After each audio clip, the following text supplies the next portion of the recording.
Bon, mais c'était un match compliqué hein, finalement. L'équipe de Fontenay-sous-Bois était bien au-dessus. Et la déception La déception, pas trop. On voit qu'il y a une grosse différence de niveau. Encore, on a du boulot à faire. Donc la déception, non, parce qu'ils ont tout donné. Ils sont allés à fond, ils n'ont pas eu peur. Ils ne sont pas restés sur la recule. La déception, oui, toujours de perdre, c'est normal, surtout pour eux. Mais on voit encore qu'il y a du travail à faire et que voilà, mais c'est quand même une bonne équipe, une bonne team et je suis vraiment très fier d'eux, de ce qu'ils ont fait aujourd'hui encore. Notamment sur la défense, ça a été difficile de les contrer dans leur course.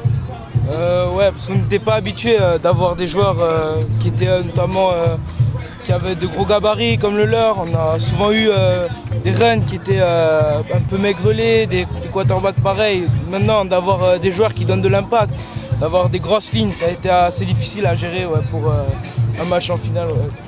Bon, du coup, vous revenez plus fort pour l'année prochaine? Ouais, voilà. C'est l'objectif clairement. Objectif, il faut monter les KD1. On n'avait pas beaucoup de KD1 qui étaient sélectionnés là, pour le match, donc on a encore du gros travail. L'interrogation, c'est sur les prochains joueurs qui vont arriver, leur gabarit. Parce qu'il ne faut pas se leurrer, à Toulouse, on manque de gros. On manque beaucoup de gros et là, l'inconnu, c'est les gabarits qu'on aura l'année prochaine.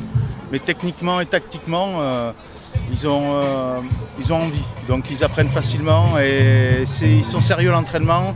J'ai quasiment 90% de présence aux entraînements. Donc la génération qui arrive aussi, on peut en faire quelque chose.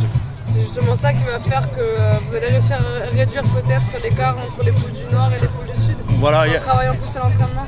C'est en travaillant plus. Travailler plus, il faut pouvoir travailler plus, c'est-à-dire avoir plus de créneaux. Là, le président se bat pour qu'on ne soit pas les 100 enfants le mercredi après-midi sur le même terrain. Parce que du coup, ça fait pas beaucoup de place pour travailler régulièrement ce qu'on a à travailler. Mais c'est vrai qu'on y arrive bien, On a 7 coachs, on a la chance d'avoir plusieurs coachs, chacun en sa position. Donc ça permet de progresser plus facilement. Moi, je te laisse le mot de la fin. Qu'est-ce que tu dirais à tes coéquipiers de la défense? C'est normal les gars d'être déçus, de pleurer, d'avoir des regrets, tout ça. Soyez fiers parce que ça n'arrive pas tous les ans d'être en finale. On a la chance d'être vice-champion de France, meilleure équipe sud.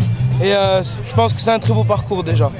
Même s'il n'y a pas la petite cerise sur le gâteau de la fin, être champion sud, c'est vraiment une grosse opportunité et ça fait vraiment plaisir.